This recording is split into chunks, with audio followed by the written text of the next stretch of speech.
నీతి శతకాలు ఉండేవి. మేము చదువుకున్నప్పుడు సుమతి శతకం, దాశరథి శతకం, ఇలాంటి శతకాలు ఉండేవి. వాటిని నీతి శతకాలు అనేవారు. ఎందుకు అవి? ప్రతి పద్యంలోనూ ఒక సోషల్ అవేర్నెస్ ఉంది. ఎలా ఉండాలి, ఎలా బతకాలనేది. మన చదువు మన పూర్వీకులు విద్యని మన జీవితంతో అన్వయించుకుంటూ పెట్టారు. అది మర్చిపోతాం, అది తెలుసుకోవట్లే ఎవరు. జీవితం ఏంటి? బాల్యం, యవ్వనం, కౌమార్యం, వృద్ధాప్యం, 4 స్టేజ్లు. అలాగే చదువు elementary, high school, college, university. అవునా? ఈ రెండింటిని లింక్ చేశారు. 5 ఏళ్ళు 6 ఏళ్ళు వచ్చేదాకా చెప్పేవాడికి ఏం చెప్తున్నాడో తెలియదు, చదువుకునేవాడికి వాడికి తెలియదు. పిల్లలు ఓ 10 మంది, 15 మంది, 25 మంది పిల్లలు ఒక చోట కూర్చొని నాకు ఇది వస్తుంది అని చెప్పడానికి, ఆ జ్ఞానం నేర్పడం కోసం కూర్చోబెట్టేవారు. దాన్ని ఎలిమెంటరీ స్కూల్లో ఏమన్నా బాబు మేము మ్యాథ్స్ సార్ అంటే ఏం సబ్జెక్ట్ అంటే, సబ్జెక్ట్ ఏం లేదంటే నేను సెకండరీ ఇయర్ టీచర్ అని చెప్పేవారు. అంటే ఆ ఒడ్డు ఈ ఒడ్డు బల్లగట్లాగా ఇంకోటి లేదు వాడికి. ఎందుకు చెప్తున్నాడు? అనవసరం, పిల్లలు నేర్పనే. కాస్త మాట వచ్చిన వాడికి ఒక పద్యం, 8 ఏళ్ళు 9 ఏళ్ళు వచ్చిన వాడికి ఒక పద్యం. అక్కరకు రాని చుట్టము, మొక్కిన వరమీని వేల్పు, మోహరమును తానెక్కిన పారని గుర్రము, గ్రక్కున విడువంగవలే కదరా సుమతి. దాంట్లో వచ్చిన నీతి ఉంది. అక్కరకు రాని చుట్టం, ఉపయోగపడినటువంటి చుట్టం ఎందుకు చుట్టం అని చెప్పుకుని. అలాగే మనం మొక్కి దేవుణ్ణి ప్రార్థిస్తుంటే సాయం చేయట్లేదు, దేవుణ్ణి మార్చుకోమన్నారు. మోహరమును తానెక్కిన పారని గుర్రం స్వారీ నేర్చుకుందామని గుర్రం తెచ్చుకుంటే అది గాడిలో వెళ్తున్నాను, ఏం చేయమన్నారు? వదిలేయమన్నారు. కాబట్టి చిన్నపిల్లలకి అలాంటి పద్యాలు. తర్వాత నువ్వు ఎక్కడికి వెళ్తున్నావు? హై స్కూల్కి వెళ్తే నీకు 12 ఏళ్ళు 13 ఏళ్ళు అప్పుడు వయసు వస్తుంది. అప్పుడు ఏం చెప్పేవారు? ఈ నేర్పిన పద్యాలకి ప్రతిపదార్థము, తాత్పర్యం అని నేర్పేవారు. అవునా? మీరు నేర్చుకున్నారు లేదు తెలియదు. తాత్పర్యము, ప్రతిపదార్థం అప్పుడు ఎందుకు నేర్పేవారు? అప్పటికి నీకు ధ్యాస, గుర్తింపు, వల్లి వేసిన జ్ఞాపకం ఉంచుకోవడం, ఇవన్నీ వస్తాయి 16 ఏళ్ళ దాకా. అక్కడ చెప్పేవారు పద్యాలకి ప్రతిపదార్థం అని. ఎందుకు? 16 ఏళ్ళు వచ్చేటప్పుడు నువ్వు ఎస్ఎల్సి పాస్ అయితే వెళ్ళేది నెక్స్ట్ ఎక్కడికి? కాలేజీకి. ఇప్పుడు మళ్ళీ గలీకి కాలేజీలు లేవు. అప్పుడు డిస్ట్రిక్ట్ హెడ్ క్వార్టర్స్లోనే ఉండేవి. పెద్ద పెద్ద పట్టణాల్లో కాలేజీలు ఉండేవి. అక్కడికి తల్లిదండ్రి ఎవరు రారు, నువ్వే వెళ్ళి చదువుకోవాలి. కాబట్టి నాయన అక్కడంతా ప్రజలు ఉంటారా, జాగ్రత్త, మనుషులు ఉంటారు. ఆ మనుషుల్లోనే మంచివాళ్ళు చెడ్డవాళ్ళు ఉంటారు. జాగ్రత్తగా నువ్వే చూసుకుని జాగ్రత్తగా జీవితం చక్కగా చదువుకురా నాయన అని చెప్పడం. దానికి ఒక పద్యం మనకు ముందు చెప్పేవారు హై స్కూల్లో. ఏమిటది? ఉప్పు కప్పు రంబు ఒక్క పోలిక ఉండు, చూడ రుచులు తేడ వేరురా, పురుషులందు పుణ్యపురుషులు వేరురా, విశ్వదాభిరామ వినురవేమా. ఎంత మంచి పద్యం అండి. నీతి, ఓ సోషల్ అవేర్నెస్ ఎలా ఉండాలి. ఇప్పుడు ఆ కాన్సెప్ట్ వదిలేసి తర్వాత కాలేజీ నీ తెలివితేటలు, యూనివర్సిటీ ఇవన్నీ ఇక వరుస వెళ్ళిపోతాయి. అసలు ఆ జీవితాన్ని అలా అన్వయించారనేది ఎవడు ఆలోచిస్తారే. ఏదో ఢిల్లీ పబ్లిక్ స్కూల్లో ఏవో చెప్తారు, ఓ క్రిజ్లు ఇలాంటివి. ఆ పేరు చెప్పానని ఏమనుకోవచ్చు చెప్తున్నా. ఢిల్లీ పబ్లిక్ స్కూల్ అది ఢిల్లీలో ఉందో లేదో నాకు తెలియదు, కానీ హైదరాబాద్లో 10 బ్రాంచ్లు ఉన్నాయి. ఏమంటే మీ స్కూల్లో చేరిస్తే కేజీ క్లాస్ వాడికి 2 లక్షలు అవుతుంది, 3 లక్షలు అవుతుంది అంటారు. అవునండి, మా వాళ్ళంతా టీచర్స్ అంతా లండన్, అమెరికాలో చదువుకొచ్చారండి. పీజీస్ వాళ్ళందరూ పోస్ట్ గ్రాడ్యుయేట్స్ అంటారు. వాడు పీజీ, ఈడు కేజీ చేరినాడు. పీజీ వాడు కేజీ వాడికి చెప్పలేదు, కేజీ వాడేమో ఎక్కి పీజీ వినలేడు. ఎందుకంటే ఇది చదువు. అందుకని అక్కడికి రాని చెప్పడం, పద్యం చెప్పడం వాళ్ళకి తెలియదు, వినడానికి వీళ్ళకి అసలు అవకాశం లేదు. అందుకని ఏం చెప్పలేక twinkle little star, how I wonder what you are. ఏమిటారు దాంట్లో నేర్చుకుంది? పద్యం తప్ప నన్ను ఏం నేర్చుకున్నావు చెప్పు. ఏమన్నా ఒక సోషల్ అవేర్నెస్ కానీ ఒక నీతి కానీ ఏమైనా ఉందా? లేవుగా, నేర్పట్లేదు. కాబట్టి ఇప్పుడు ఇదిగో ఇట్లా ప్రవర్తనలు ఇట్టాగా ఉంటాయి. చెడిపోయేవాడు ఎప్పుడు 5% ఎప్పుడు ఉంటారండి. మీ వాదనలో అంటే అన్నీ చెప్పారు బాగానే ఉంది, కానీ బలాని ఊళ్ళో అని చెప్తారు. అది ఎప్పుడులోనే ఉంటుంది. ప్రతి మానవ సహజం. ఏదో 5% బ్యాడ్ ఫెలోస్ ఉండటం అనేది సహజం. అలా కాదు కదా, నేర్చుకోవాలి. ఇప్పుడు చాగంటి కోటేశ్వరరావు ఉన్నారు, గరికపాటి నరసింహారావు ఉన్నారు, సామవేదం షణ్ముఖ శర్మ గారు ఉన్నారు. ఏమండి వింటారా సార్ మీరు? మైలవరపు శ్రీనివాసరావు ప్రవచనాలు ఇవన్నీ ఎందుకునండి? మాకోసమే కదా అది చెప్పేది, రిటైర్డ్ పీపుల్కి వాళ్ళకి. మరి మహానుభావులు వాళ్ళ కాళ్ళకు దండం పెడతాను, సరస్వతి పుత్రులు. మరి వాళ్ళ ప్రవచనాలు ఉపయోగం లేకుండా పోతున్నాయి. ఎందుకు పోతున్నాయి? వినేవాడు అట్టంటి వాడికి పిల్లి అంటేనే తెలియదు. వాళ్ళ లాంగ్వేజ్ మాధ్యాహ్నం లెవెల్లో ఉంటుంది. వీడి పిల్లి అంటే తెలియదు, వీడికి నువ్వు చెప్పి సుఖమే ఉంది. కాబట్టి ఆ స్టాండర్డు తెలుసుకోవాలి. అందుకని మనం మొదట్లో విషయం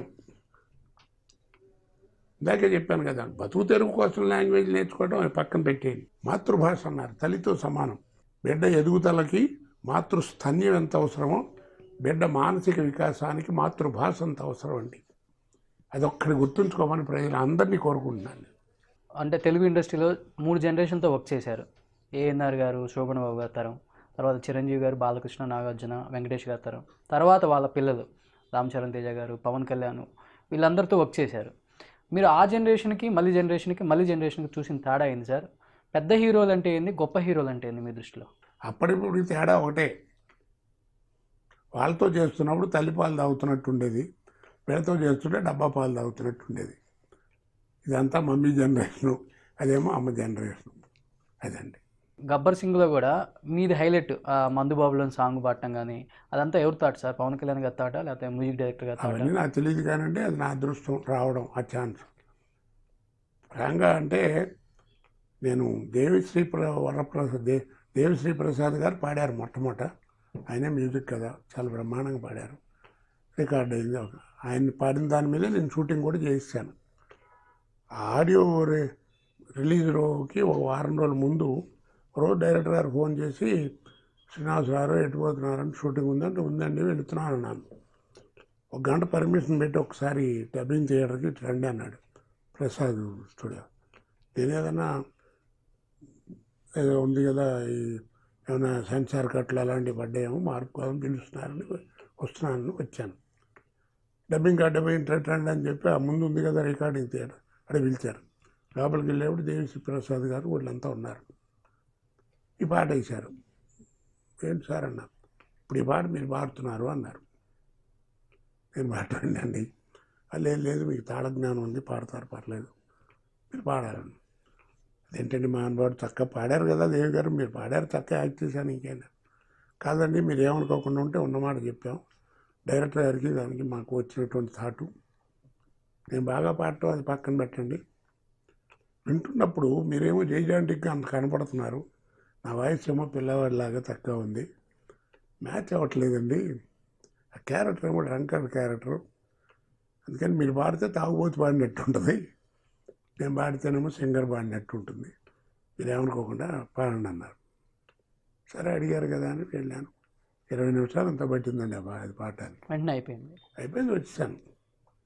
ఆ క్రెడిట్ వాళ్ళదే, నాదేం కాదండి. ఆ చరణం గుర్తుందా సార్ మీకు? నిజంగా తాగిన వాళ్ళు పాడినట్టే, ఫుల్ డ్రింక్ చేసి పాడినట్టే. అదేనండి, ఏదైనా జ్ఞాపకం. ఇందాక నేను చెప్పానే అమ్మతనం, దాంట్లో విషయం ఉంటే,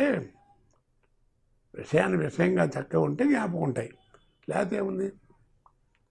ఇప్పుడు ఆ టీవీలో జబర్దస్త్ అలాంటి సినిమా ప్రోగ్రామ్ వాటిలో చూడండి, కొన్ని శబాస్ అని వస్తూ ఉంటుంది. అవునవును, అది ఎవరిది అనుకుంటున్నారు? నేనే చిరంజీవి గారి సినిమా అన్నయ్య దాంట్లో అన్నది. అవును. మరి ఆ లైన్ ఒక్కటి ఏదైనా గుర్తుందా సార్ మందుబాబు సాంగ్ మీకు? ఏంటో తాగుబోతున్నాం బాబు, తాగు ఏంటిది, మందుబాబులము మేము మందుబాబులం, మందు కొడితే మాకు మేమే మహారాజులం, ఆత్మ మందుబాబులం మేము మందుబాబులం, మందు కొడితే మాకు మేమే మహాన్ అంటే మహాబాబు, మందు కొడితే మాకు మేమే మహానుభావులం ఆత్మ అని ఉంటుంది. అది ఆ వెకిలి వేషాలు అవన్నీ ఆ తాగుపోతే మీరంటే బాగుంటుందని ఆయన పాడిచ్చారు. తర్వాత చాలామంది అడిగారండి, 4-5 సినిమాల్లో పాట పెడతాం, వద్దండి అలాంటి పిచ్చి పని చేయకండి, ఏదో గమ్మత్తుగా వచ్చింది, ప్రాప్తం ఉంది, అయింది, తన మంచి పేరు వచ్చి చాలు. సినిమా జీవితంలో కూడా మీరు కొన్ని రాజకీయ వేషాలు కూడా వేశారు. అలానే మీరు మళ్ళీ నిజమైన రాజకీయాల్లోకి కూడా వచ్చి ఎమ్మెల్యేగా పోటీ చేశారు, బీజేపీ తరపు నుంచి గెలిచారు విజయవాడ నుంచి. సినిమాలో వేసిన రాజకీయానికి ఈ ఎమ్మెల్యేగా నిజంగా మీరు గెలిచిన ఈ రాజకీయానికి ఈ రెండింటికి తేడా ఏమైనా అనిపించిందా సార్? ఎమ్మెల్యే చేసిన దానికి ఇప్పటికీ 16 ఏళ్ళు, 17 99లోనండి ఎమ్మెల్యే చేసింది. ఆల్మోస్ట్ ఒక ఇప్పుడు 19 వచ్చింది కదా, 19 అవును. 15 ఏళ్ళు 16 ఏళ్ళు తేడా ఉందండి. మీరు అంటారు ఈ జనరేషన్ గ్యాప్ అనేది. అప్పుడు ఏమిటంటే ఆ రోజుల్లో సినిమా ప్రభావం మనుషుల మీద ఉండేది. ఇప్పుడు అట్లా కాదు, ఇప్పుడు మనుషుల ప్రభావం సినిమా మీదకి వచ్చేసి. ఇప్పుడు నేను మీరు అన్నట్టుగానే నా కెరీర్లో ఒక 100, 110 సినిమాలు పొలిటికల్ క్యారెక్టర్లు వేసి ఉంటాను. అవును. మరి అన్నీ సక్సెస్ అయినాయి. ఎందుకంటే నేను పైతే దానికి ఏం ప్రాక్టీస్ చేసింది ఏం కాదు. ఆ టీవీలో చూస్తుంది తెలుస్తుంటుంది కదా, పార్లమెంట్లో, అసెంబ్లీలు రకరకాలుగా మాట్లాడటం, వాళ్ళ బిహేవియర్లు ఏవో కొన్ని పట్టుకుని జాగ్రత్తగా బ్రెయిన్లో పెట్టుకుని చేయటం, అదే కారణం. తర్వాత మీకు నిజం చెప్తానండి, మీరు ఇందాక మా ఇంట్లో ఆ ఫోటోలు అవన్నీ చూశారు కదా, అవును సార్. అవన్నీ చాలా పేరు తెచ్చిపెట్టినటువంటి వేషాలు. నిజంగా చెప్తున్నానండి, ఆ వేసిన వేషాలు ఏది కూడా ఒక్కరోజు కూడా ముందు నాకు చెప్పి ఈ వేషం ఇది అని నాకు చెప్పిన వేషాలు కాదండి.